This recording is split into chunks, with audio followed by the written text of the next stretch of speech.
Hello guys! So, ang topic natin for today, eto, mga tips na gagawin mo para maligaya ang iyong pagkain sa pipino ng lalaki.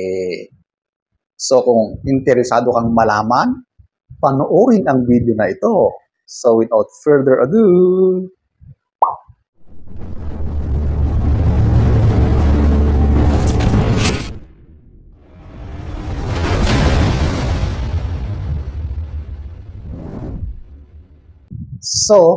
ating aalamin ang mga gawin mo kapag kakain ka na ng pipino. O, di ba? So, straight to number one. Number one ay be ready. So, kailangan mong paghandaan yan. Alamin mo kung saan gaganapin yung action. Kasi nga, kasama yan sa pagiging ready mo. Kung sa kwarto, o di mas madali. Kasi siguro meron diyang higaan o kaya malambot na higaan, di ba? Pero, paano kapag sasahig kayo? So, paghandaan mo yan. Dapat maglagay ka ng sapin doon kung saan ka kakain ng pipino. Kasi sigurado yan na hindi ka maglalagay ng malambot na sapin sa sahig. Naku, mananakit yung tuhod mo dyan. Baka pag ganyan lagi, baka magkakalyo pa yan, di ba? Masakit yan sa tuhod. Marami kong nakikita mga kababaihan, siguro nawawala sa isip, namumula yung kanilang tuhod. Nasobrahan yata. Siyempre, yan ay lumuhod. Talagang masasaktan yung tuhod mo. Kaya paghandaan mo yan, maglagay ka ng malambot na sapin kung saan ka luluhod. O, di ba? So, yan ang number one. Be ready. Number two. Ito, yung take it slowly. Di ba? Sa lahat ng bagay, kahit anong ginagawa mo, mas maganda yung dahan-dahanin mo, lalong-lalo na sa umpisa. Di ba? Kasi parang makina yan eh. Parang sasakyan yan. Kahit sa tao, kapag bago-bago pa lang na yan ay arangkada, dahan-dahan muna. Ganun din kapag ikaw ay kakain. Kailangan yan slowly, di ba? Dahan-dahan lang. Kapag tumatagal yan, ayan, tsaka na yan, nag-i-increase ng action, di ba? So, at first, do it slowly. Take it slowly, o di ba? Number two. Number three, pay attention to his dick behavior. Woo! So, ibig sabihin nito, ay obserbahan mo muna yung kanyang pipino kung ano nga ba, kung paano yan nagre-react at kung paano siya nagre-react sa mga pinaggagawa mo. Malalaman mo yan kung yan ba ay talagang super excited na yung partner mo. Kasi kapag excited na excited yan, makikita mo sa kanyang pipino na yan talaga ay talagang nagpupumiglas. Nagpupumiglas yan, pumipitik-pitik-pitik-pitik yan. Ramdam na ramdam mo yan at kitang-kita mo sa mga ugat, yung talagang gigil na gigil, galit na galit yung mga ugat dyan. O, di ba?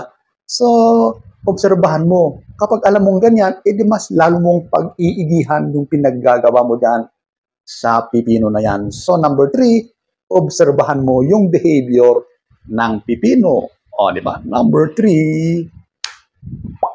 Number four, use spit. Ibig sabihin, gumamit ka ng laway. Di ba? So, kapag yan ay pinaglalaroan mo na, gamitan mo ng laway para dagdag ng dulas. Kung wala kang gamit na lubes, the best na lawayan mo. Di ba? Dila-dilaan mo yan. Mas nadadagdagan yung kiliti na nararamdaman ng lalaki kapag nilalawayan mo yan. Kasi yung dulas, tsaka yung basa, siyempre pag basa yan, tapos laway mo pa, di medyo mainit-init pa yan, mas lalo yan maa-arouse. Para mas lalong maligaya, gamitan mo ng laway. Number four. Number five. Gamitan mo ng dila.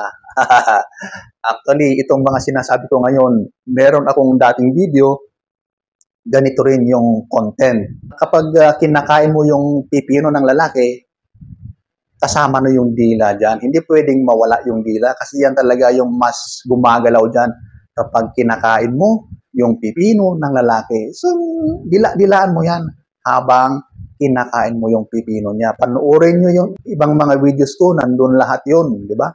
So, ayan, gamitan mo ng dila para mas lalong maligaya ang iyong mga pinaggagawa. Number 5. Number 6. Eto, yung kamayin mo. Woo! Grabe, ano sa kamay? O, ganun talaga.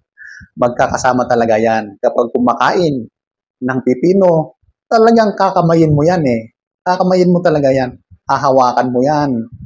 Habang kinakain mo yung pipino niya. O, di ba? Kasi yun talaga ang partners dyan. Mga partners in crime. O, di ba? So, number 6, kamayin mo ang kanyang pipino.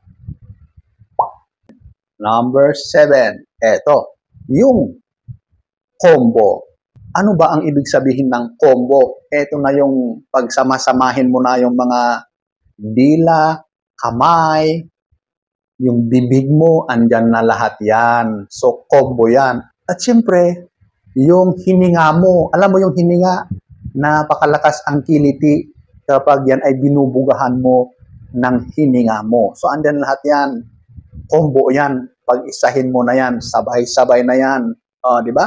Kapag ganyan, ay talagang si partner ay maligayang maligaya.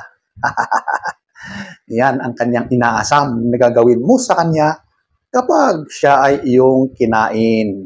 Yan ang mga gagawin kapag alam mong ikaw ay hahantong sa kainan. So, ayan po. So, para maligaya ang lahat, yan ang dapat gawin. Number 7.